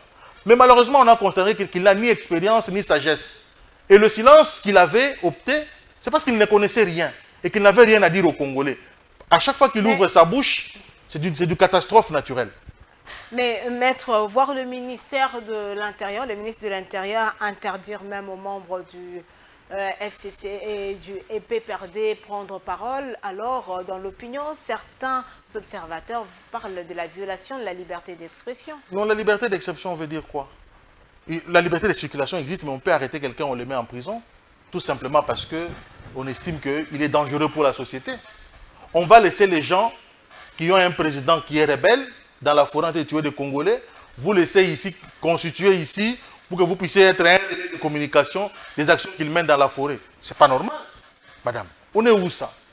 Les Américains avaient la possibilité d'arrêter Ben Laden et de le juger et de le condamner. Ils ne l'ont pas fait. Ils l'ont tué immédiatement. Les vies des Congolais qui sont en train de disparaître là-bas à l'Est, vous trouvez que c'est une blague? Pour qu'il y ait des gens ici qui se disent non, on a de la liberté d'expression, nous on doit passer à la télévision pour parler du M23. Mais vous savez, nous sommes amis, même et sur Facebook et dans plusieurs forums avec les gens du PPRD. Nous connaissons leur langage. Nous connaissons ce qu'ils écrivent. Ils soutiennent le M23. Donc ils le disent, ils l'écrivent, nous voyons leurs écrits. Alors que nous disons que ça c'est une question de la République. Tu sais qu'il est compétent ou incompétent ou compétent ou pas. Mais ici c'est une agression. Même les Occidentaux qui nous soutiennent n'évoquent jamais la question de la gestion interne. Ils disent non, Le Rwanda n'a pas le Rwanda n'a pas le droit de faire ça. Même s'il y a, est-ce que les questions liées à l'incompétence doivent se régler par les armes? Tshisekedi est venu au pouvoir par une alternance. Et c'est Kabila qui a il sait qu'il doit partir aussi. Il a fait cette passation il sait qu'il doit partir aussi comme Kabila est parti parce qu'il est venu par les urnes. Il partira par les urnes. Mais il ne faudra pas aller prendre les armes pour tuer des Congolais. Si tu veux être candidat... Il y a des personnes qui... Attends 2028, tu déposes ta candidature. Mais Kabila a dit, non, on entend ce proche dire que Kabila n'est pas venu par lui-même. C'est la population qui le réclame. Oui, c'est ça. Il y a cette formule-là. Tout le monde parle au nom du peuple. Mais le peuple a voté Félix Tshisekedi à 70%. Mais aujourd'hui, le peuple en a marre. Donc le peuple, Joseph Kabila, c'est celui qui a créé la fossée que Tshisekedi est en train de remplir aujourd'hui. C'est lui qui a détruit ce pays, c'est Kabila. Ah. Il a fait 18 ans, il a fait quoi? Quelles sont les réformes? Aucune production locale. Aucune société de production. On ne produit rien quand Kabila est parti d'ici. On avait une économie qui était extravertie. Tout ce que nous mangeons, nous importons. Qu'est-ce que Kabila a laissé dans ce pays? Jusqu'aujourd'hui, on continue à le faire. Non, mais il y a quand même assez de... Vous avez aujourd'hui Kanyamaka CC. Vous avez déjà été là-bas. Vous voyez la production qu'il y a là-bas, madame. Des bâtisseurs. Des bâtisseurs. Voilà. Donc vous voyez quand même qu'il y a... Mais ça existait sous Mouzé. Mais Kabila n'a pas tenu compte de ça parce que lui, il veut faire ses propres fermes à lui pour produire et vendre aux Congolais. La malchance que nous avons eue, c'est d'avoir eu un commerçant à la tête du pays. Kabila était un commerçant, il a ses affaires. Regardez les maisons qu'il a. Regarde les hypnoses, tout ça. Regarde Kigakati, comment il a construit. $30 par enfant. Vous voyez, c'est un businessman. Mais comment il ne pouvait pas faire un tel parc pour les Congolais? Et que le Congolais soit payé, qu'il paye même à moindre coût pour voir des lions, voir des animaux. Pourquoi il ne pouvait pas faire ça? Il a privatisé ça. Alors aujourd'hui, de l'autre côté, nous avons le ministre de la Justice, Constant Mutamba, qui a donné aussi injonction au parquet, au procureur de se saisir du dossier en ce qui concerne Kabila et ses proches pour leur complicité dans l'agression rwandaise et ses complices AFC M23. Mais les Congolais s'inquiètent, ils parlent du populisme, le ministre de la Justice en fait un peu de trop. Alors maître, dites-nous, selon la loi, est-ce une démarche légale ou légitime? Le ministre de la Justice a le pouvoir d'injonction. Mais le pouvoir d'injonction, ce n'est pas un acte public. Et un acte pour lequel on doit... C'est un acte qui est devenu public. Non, c'est un acte qui entre dans l'ordre normal des choses. Okay. Dans la gestion, dans le travail de la justice, c'est de mener des enquêtes. Et aussi, au nom du caractère inquisitorial ou du caractère secret de l'instruction, on ne peut pas dévoiler déjà les intentions qu'on a vis-à-vis d'un prétendu délinquant ou d'un supposé délinquant. Et donc, il va préparer ses moyens. Il va affûter ses armes. Il peut même fuir. Il peut même fuir, organiser même sa fuite. Donc, et moi je ne vois pas pourquoi le ministre peut même appeler. La loi ne donne pas une formule sacramentale dans laquelle il faudra que le ministre donne l'injonction. Il peut m'appeler le PG au téléphone, lui dire voilà, il y a tel dossier. Parce que la justice a le pouvoir de se saisir d'office d'une infraction. Même d'une rumeur. Il peut entendre la rumeur, ouvrir un dossier. Oui, il peut ouvrir un dossier. RI, il commence à vérifier les faits. S'il constate que les faits sont établis, il transforme le RI, rôle d'information, en rôle pénal. Et RP en RMP, rôle du ministère public. Il peut transformer ça en RMP et puis instruire et renvoyer maintenant en fixation devant le juge. Donc le travail est aussi, je vous dis madame, le ministère public est buté à un problème d'opportunité de poursuite. Il peut apprécier à quel moment il doit poursuivre un délinquant. Okay. Il peut avoir un blocage d'ordre légal. Il dit voilà, il peut se dire non, si je poursuis Tshisekedi comme il est président de la République ici, je n'aurai pas les mains libres. Parce que la justice elle est indépendante. Je le laisse, quand il va quitter, comme ça je vais le poursuivre. Ça c'est la justice. Ça c'est la justice. Donc bien que le ministre de la Justice a donné injonction, c'est le parquet qui va étudier. Oui, il a l'opportunité de poursuite. Ce n'est pas parce qu'on a donné injonction et qu'il va dire... Non, le parquet doit apprécier l'opportunité de poursuite. Mais s'il y a un blocage, par exemple, d'ordre légal, il peut laisser. Il doit d'abord attendre que ce blocage-là puisse être levé et organiser les poursuites. Donc, dans le dossier de Kabila et ses proches, le ministère va étudier, voir s'ils peuvent commencer la démarche aujourd'hui oui, exactement. Ou réunir d'abord tous les éléments. Mais ce que je voudrais dire, c'est que ce n'est pas un problème assez grave. Ça rentre dans les attributions naturelles de la justice. Donc, Constant Moutamba peut même appeler. Il peut même appeler le ministre. Le communiqué qu'on a matin, midi, non, soir. il peut appeler le PG. D'abord, la justice n'a pas besoin de ce communiqué-là. Et ce communiqué-là, ce n'est pas l'intention de la justice. Vous voyez? Ce n'est pas l'intention de la justice. Donc, il peut écrire. En raison de dire que c'est du populisme. Pour des raisons de preuve, il peut écrire. Tout comme il peut demander au PG, non, j'ai entendu tel dossier, est-ce que vous pouvez quand même suivre le dossier? Le PG ouvrira. Et je vous dis que l'instruction est secrète en droit congolais. Ah, l'instruction est secrète. Elle est secrète.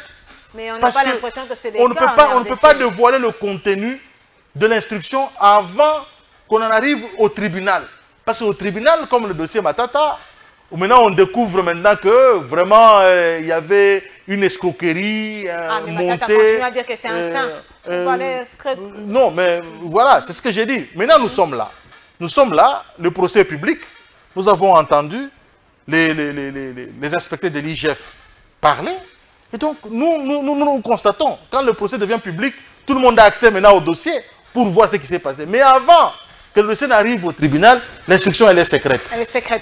Alors, vous avez évoqué l'affaire Matata Mponyo. Nous en parlons également dans notre rétrospective de la semaine. Maître Robert Kainga, comment est-ce que vous appréciez en tant qu'avocat la démarche de la justice congolaise dans cette affaire? Non, j'aurais bien voulu que Matata Mponyo demande la réouverture des débats pour qu'il vienne s'expliquer devant le Congolais. Sinon, le gars est foutu. Ah, il est foutu? Non, le gars est barré. Avec ce que j'ai suivi lors du procès, non mais c'est clair. Madame, le projet est lancé. Mais la société, j'ai suivi. D'abord, je voudrais rappeler aux Congolais que c'est le premier ministre Ilou Kamba, de la famille politique de Matata à l'époque, qui s'était rendu à Bukangalonzo, qui a crié pour dire non, non, non, non, non, non, non, ça ne peut pas rester comme ça. Et ça a créé du remue-ménage. Les gens ont commencé à parler. Bukangalonzo, c'est le premier ministre Ilou Kamba qui a commencé ce dossier. Alors Matata a écrit, il saisit l'IGF. J'ai eu la chance de rencontrer l'IGF et de discuter avec lui à ce propos. Il a écrit, il a dit, écoute, moi je veux que vous puissiez mener des enquêtes. Ah, on se rappelle que c'est lui qui avait écrit. C'est lui qui avait écrit. Et l'IGF, de bonne foi, il dit, oh, okay, c'est quand même un bon citoyen. Je le fais. Je le fais. Mais l'IGF fait son travail. Nous tous, on n'a pas eu accès au dossier. Le gars a commencé l'agitation. Et on se rappelle qu'il était même rentré au pays pour... Je rentre au pays pour affronter la justice. Ça, c'est bien avant. Et le gars commence l'agitation. Non, on veut m'empêcher d'être candidat. Tout ça. On a dit, on a validé sa candidature. Il n'avait pas de problème. Il a battu campagne. On a battu campagne. Maintenant, revenons aux faits. Viens maintenant nous expliquer. Les inspecteurs disent que le projet Matata, le projet Bukangalonzo a connu 287 millions de dollars. Si je ne m'abuse pas des chiffres. 83% de ce montant a été versé à la société Africom, une société sud-africaine, qui reconnaît avoir réussi toutes les factures, sauf une facture de 7 millions. Et que cette société-là, à peine a été créée en 2011, c'est-à-dire que 2 ans avant. Mais a reçu un très grand marché. Mais a reçu un très grand marché. Et que cette société-là n'avait aucune expérience, aucune capacité technique et même financière dans l'agroalimentaire ou dans l'agriculture. Mais elle a gagné un très grand marché. L'IGF rajoute que ce marché devait faire l'objet de façon de marché public, international. Ça n'a pas suivi le processus. Ça n'a pas suivi le processus. Maintenant, il y a une autre société qui est créée, où Matata, sa femme est associée. Ses enfants sont associés. Ses frères sont associés.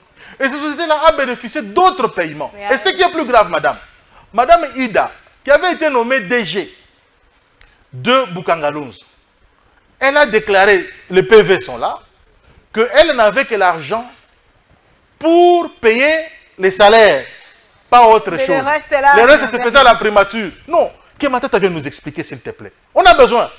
Même si, ça dit qu'il doit venir nous dire aux Congolais, que voilà, ce n'est pas ça. Voilà comment j'ai géré votre argent. Dans cette affaire Matata Mponyo, nous avons suivi le président de l'Assemblée nationale qui avait rappelé à la Cour qu'il fallait d'abord commencer par lever les immunités de Matata Mponyo, qui est aujourd'hui député national. Le problème qu'il y a, c'est que dans ce pays, tout le monde se croit être juriste, expert en droit constitutionnel. Et voilà, donc le président de l'Assemblée nationale aurait pu se taire. Ah. Moi, je lui ai toujours reproché à Vital Kamerhe une logorée qui n'est pas non utilitaire.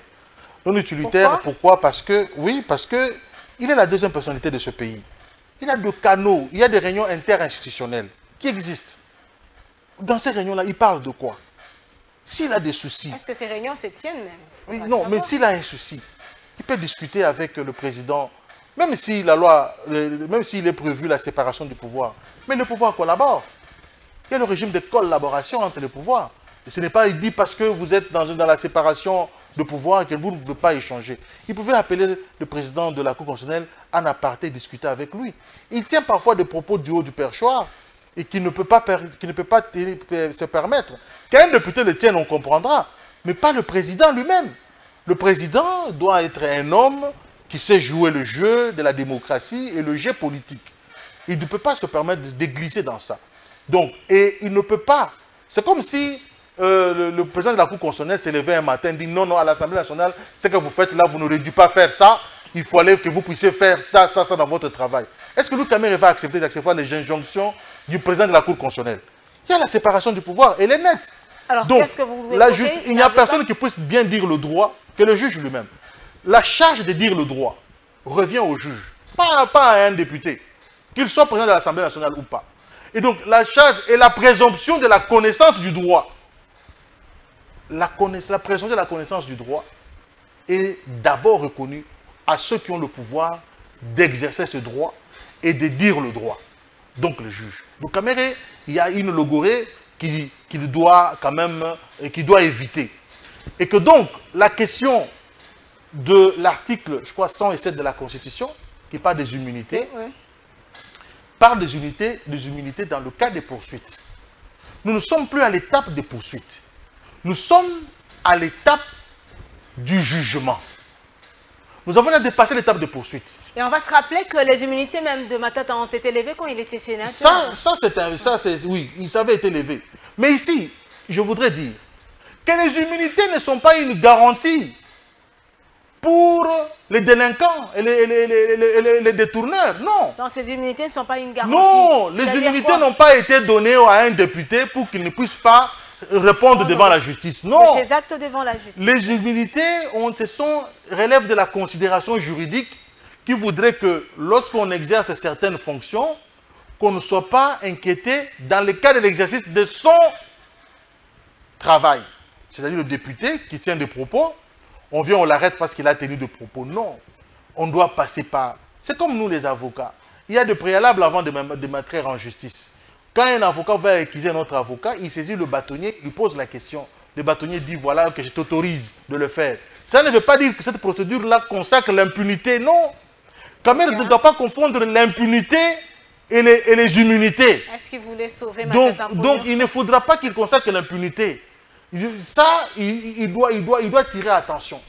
Ici, nous ne voulons pas l'impunité. Et le procès tel qu'il s'est déroulé, Matata a intérêt, lui qui aime les chiffres, de venir nous démontrer comment sa femme est associée. Ça n'a rien, ce n'est pas ce que les Congolais veulent entendre. Ce n'est pas que non, Matata a des immunités, parce que ce sont les Congolais qui l'ont élu. Mais il a géré 287 millions de dollars et que sa femme a été actionnaire dans des entreprises, dans des sociétés qui ont bénéficié de cet argent-là, et ses enfants et sa famille, qui viennent nous dire ça. Et ça, ce n'est pas une question des immunités. Ça, c'est une question... il n'y a pas vice de procédure dans l'affaire Matata Mponyo. Non, il n'y a pas vice de procédure. Parce qu'aujourd'hui, il y a même des collègues, vos collègues avocats qui dénoncent la procédure. Et la procédure, elle est en quoi? Parce que le procès avait déjà commencé. Vous savez, en droit, le prévenu est jugé dans l'état où il se trouve. Si l'affaire est arrivée devant, si le parquet vous arrête, il envoie l'affaire devant le tribunal.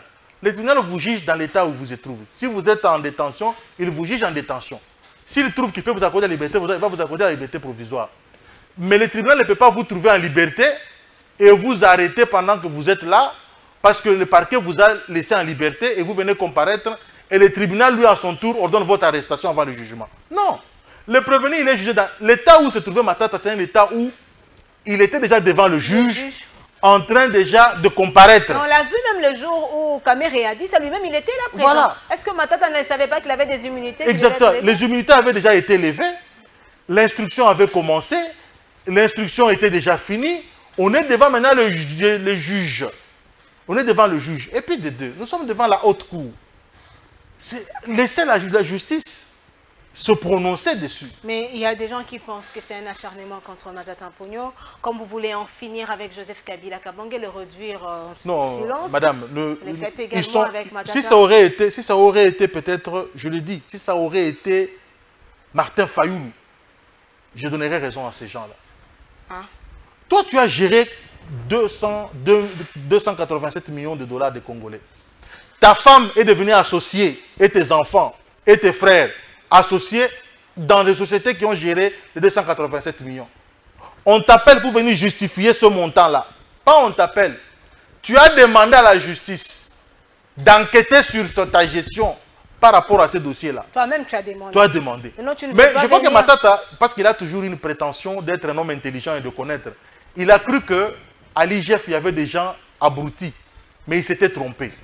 Il a compris qu'il y avait des gens vertébrés, des gens très pertinents, des bons enquêteurs, qui sont en train de chez Bolloré pour avoir les factures, dégager la surfacturation.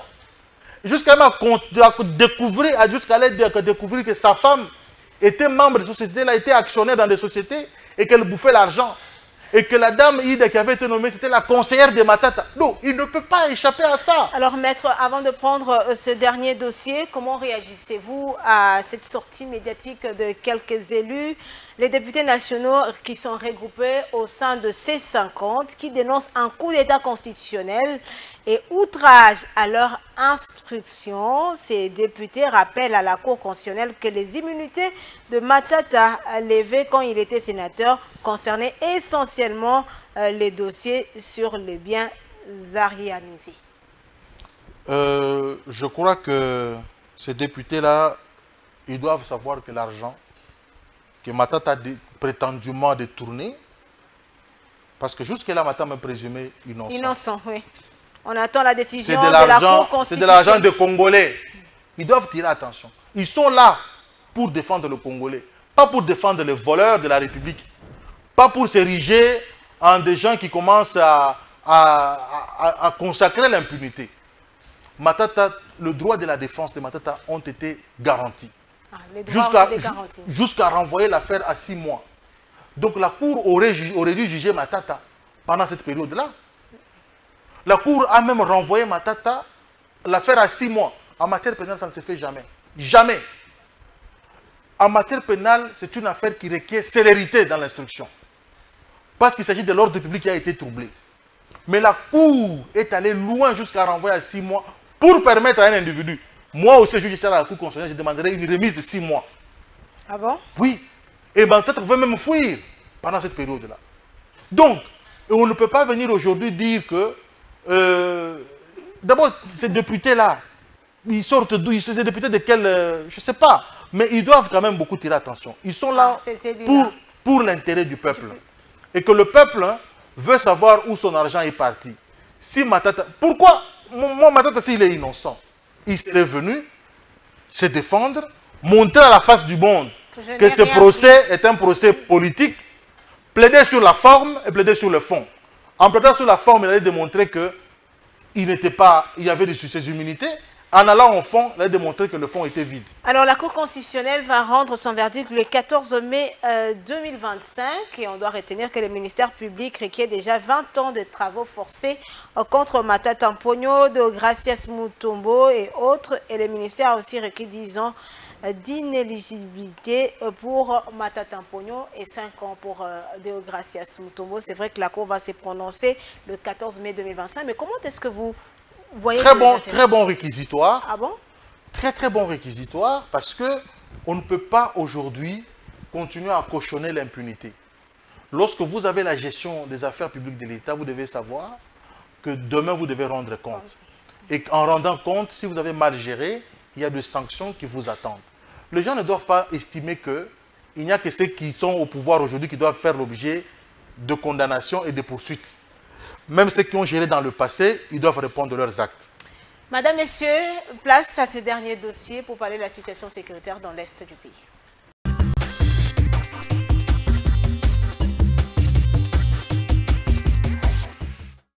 Après discussion franche et constructive, indique le communiqué, les représentants de la RDC et de l'AFC 123 ont convenu de travailler pour œuvrer à la conclusion d'une trêve devant permettre l'instauration d'un cessez-le-feu effectif. D'un commun accord, les deux parties réaffirment leur engagement en faveur d'une cessation immédiate des hostilités, le rejet catégorique de tout discours de haine et d'intimidation et appellent toutes les communautés locales à respecter ces engagements, lit-on dans le communiqué. Les deux parties conviennent du respect des engagements précités qui ouvrira la voie à un dialogue constructif pour établir une paix durable en République démocratique du Congo et dans la région. Par ailleurs, les représentants de la RDC et de l'AFC 123 s'engagent à respecter immédiatement ces engagements pendant toute la durée des pourparlers et jusqu'à leur conclusion. Les deux parties appellent le peuple congolais, les chefs religieux et les médias à soutenir et diffuser ces messages d'espoir et de paix, indique le communiqué. La République démocratique du Congo et l'AFC 123 expriment leur sincère gratitude à l'État du Qatar pour ses efforts continus et son engagement indéfectible à faciliter ces pourparlers de paix qui contribueront à faire progresser le dialogue et à promouvoir une compréhension mutuelle. Il y a un dernier foyer de tension qui touche beaucoup le continent, c'est l'Est de la RDC. Kinshasa accuse ouvertement le Rwanda de soutenir les groupes armés.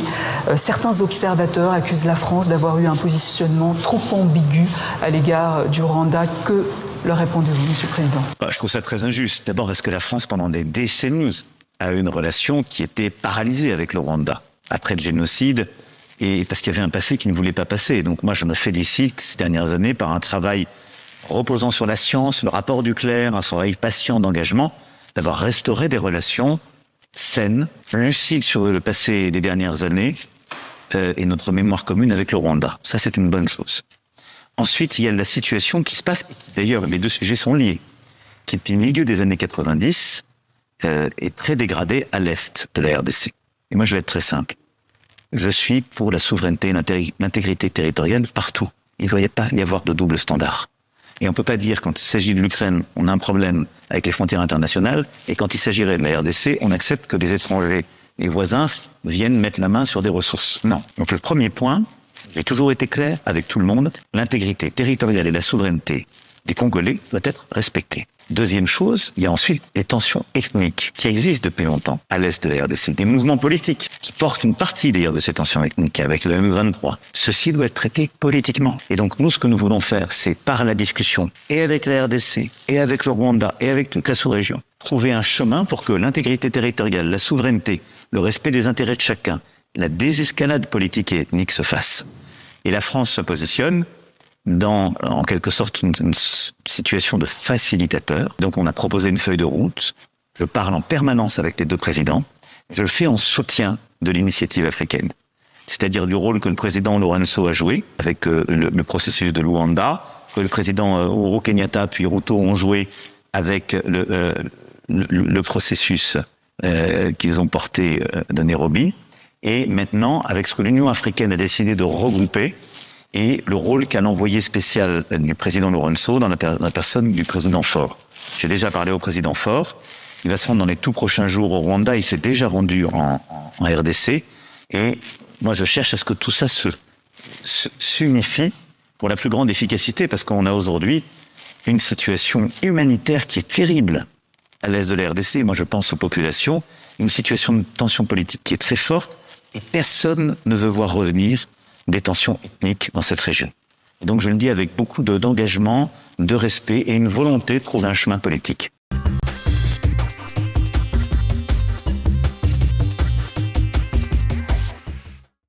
Alors, on va se rappeler que Félix-Antoine Tshisekedi avait dit qu'on ne devait pas fouiner dans le passé. Maître Robert Kayenga, c'était une bonne stratégie pour Félix-Antoine Tshisekedi? Non, pas du tout. Je crois que Félix Tshisekedi, il est aussi... J'ai toujours dit que l'impunité ne peut pas rendre notre nation prospère. Il va falloir aujourd'hui lever les options, de dire que même ceux qui gèrent aujourd'hui, ceux qui ont la gestion de l'État aujourd'hui, demain, ils peuvent se réjouir parce qu'ils sont aux affaires. Ceux qui viendront aussi, je demande que cela ait été fait. Nicolas Sarkozy a été condamné. Certains anciens chefs de l'État ont été poursuivis. Même Donald Trump, il a été poursuivi en justice. Donc, moi, je pense qu'il va falloir que désormais, qu'on lève cette option. Pas d'arrangement politique qui soit dans l'encontre d'amnistier les gens, de donner aux gens de carton blanc et qu'on leur dit de carte blanche pour dire voilà, vous avez tué, vous avez fait ceci, voilà, on nous fait une peu dans les passés. Je crois qu'il l'avait dit de bonne foi, il l'avait dit parce qu'il pensait qu'il était en face des gens qui avaient compris qu'ils ont mal géré. Oui, les gens qui ont mal géré le pays. Parce que s'il avait fouiné dans les passés, quelqu'un comme Joseph Kabila ne pouvait pas être dehors. C'est un candidat à la prison. Joseph Kabila, c'est un détenu en liberté en réalité. Ah bon? Oui, madame. Comment vous allez justifier la mort de Chebeya?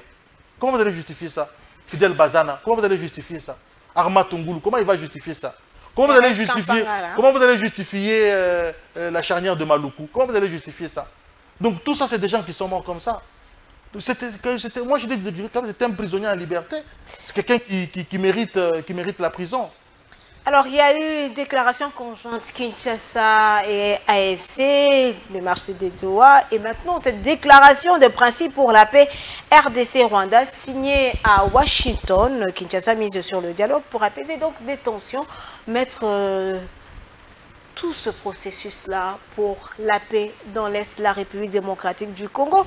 La question que certains observateurs se posent, qui est perdant dans ce processus? D'abord, je voudrais saluer la transparence avec laquelle le régime de Tshisekedi est en train de mener ces dossiers. Parce que sous Kabila, nous avons découvert les accords avec l'M23 après. Ça fuité, on ne voyait aucun accord. Tout était signé. Quand Kabila a accordé des espaces du Nord Kivu à la gestion du Rwanda et tout ça, nous, on n'avait jamais vu le document.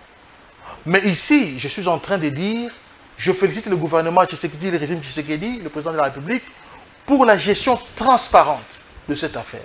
Au moins, tout le monde est en train de lire, est au courant. Chaque Congolais voit. Chaque Congolais voit. Les documents sont là. Vous lisez, vous critiquez comme vous voulez. C'est pas comme on avait bien un document de 2009, si je ne me trompe pas, signé par le ministre en son temps des Affaires étrangères. On disait que la RDC est co-gérée avec... Voilà. Donc, il faut avec un autre pays. Avec un autre pays. C'est Tungamulongo Tshibanda. Raymond Tshibanda. Je crois que c'est lui qui était ministre à l'époque. Donc, au moins, le mérite de Tshisekedi, c'est de gérer ces dossiers avec beaucoup de transparence, sans cacher les Congolais la vérité. Et aujourd'hui, les gens disent que, bon, finalement, vous êtes revenu au dialogue. Non, Tshisekedi n'avait jamais refusé de dialoguer. Un dialogue avec Kagame lui-même. Il voulait un dialogue direct avec Kagame. Et c'est ce qu'il a obtenu aujourd'hui. Parce qu'on demande qui a gagné et qui a perdu. Il dit, moi, ces gens-là sont des patins, je voudrais être en face de... Qu'on se dise de vérité en face. Comme on avait à Washington. Il a croisé Kagame, ils ont parlé à Doha au ciel. À Doha, au ciel. Et les deux ministres se sont rencontrés, ils ont signé une déclaration commune, de principe. Donc, Félix est resté constant dans sa politique, il est resté constant dans sa démarche. Et il faudrait également souligner quand même la démarche de la RDC, parce que les gens se posent la question, mais un document conjoint, pourquoi les deux n'ont pas signé sur le même document? Mais moi, je pense que la RDC a voulu montrer que moi, je reste tête haute. Et voici le document sur lequel moi, je signe. Et le Rwanda a fait aussi son côté. Mais maître, est-ce parti pour une paix dans l'Est du pays? Non. Parce que le document, on voit Kagame qui s'engage à respecter l'intégrité territoriale de la RDC. Mais ce document-là a quelque chose de très important. Le document dit que ceci ouvre l'investissement des sociétés américaines dans le secteur minier. dans le secteur minier plutôt.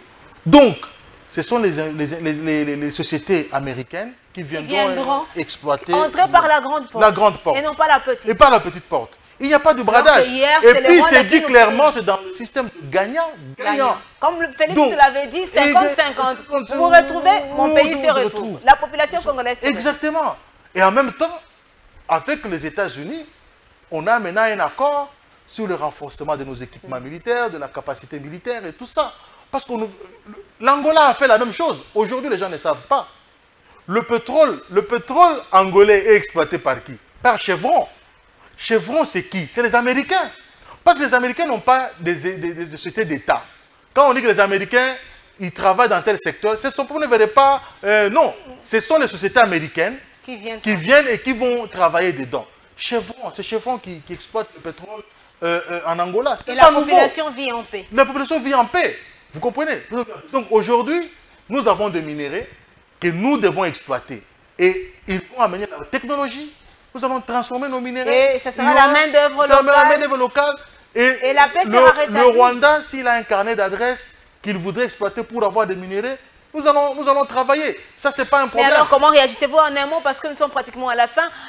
Des gens qui estiment que la démarche de la RDC, c'est pour dédouaner aujourd'hui Kagame et pour montrer que c'est une affaire entre les Congolais. Non. D'abord, je voudrais dire que Kagame a été dénoncé par le système des Nations Unies. C'est les Nations Unies qui a déclaré Kagame qu'il y a un occupant ou qui a occupé. Et qui est même sanctionné. Qui est sanctionné.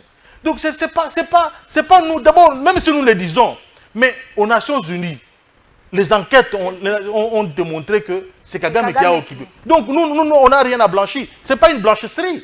Ce n'est pas une blanchisserie, ça. Mais nous voulons mettre fin à la guerre. Nous voulons qu'il y ait la paix à l'Est. Nous voulons que notre population soit en paix. Et le chef de l'État tient à cela. Et il avait dit, il faut qu'avant qu'il quitte le pouvoir, que la paix soit restaurée à l'Est. Donc, il aura le mérite d'avoir été un homme d'État, un homme de parole, qui aura fait ça avec succès.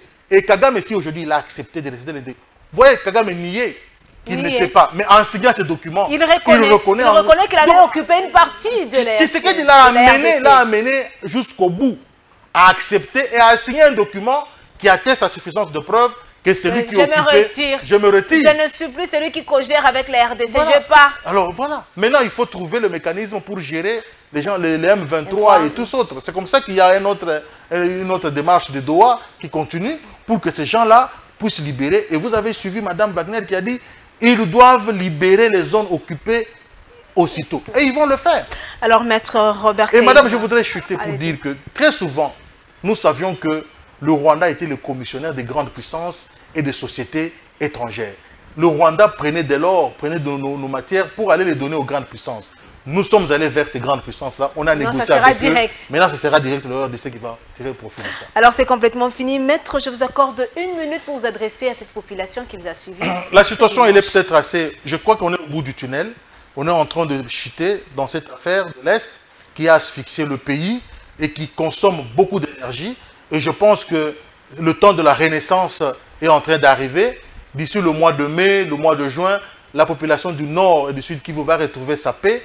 Et tout le mérite sera au chef de l'État. Et nous lui demandons que le gouvernement, moi je lui demande de ne pas faire un gouvernement d'union nationale, mais de procéder au remaniement en enlevant les canards boiteux et en choisissant des personnes capables de matérialiser sa vision dans un nouveau Congo renaissant à partir comme la guerre va prendre fin. Madame, Messieurs, c'est complètement fini pour cette émission Info 7 de ce dimanche qui a reçu Maître Robert Kaïga, qui est avocat et membre de l'Union sacrée de la Nation. Maître, merci d'avoir répondu à nos questions. Madame. Avec le plaisir de vous retrouver prochainement dans Info 7. Hein. Je suis disponible, madame. Et merci beaucoup à vous, madame, messieurs. C'est complètement fini. Alors, merci de nous avoir suivis. Je ne cesserai de le dire. Info 7, une émission de Congo Web Télévision. Info 7, votre émission. Info 7, notre émission. Et bien, c'est l'heure. Au revoir et on se retrouve le dimanche prochain pour un nouveau numéro.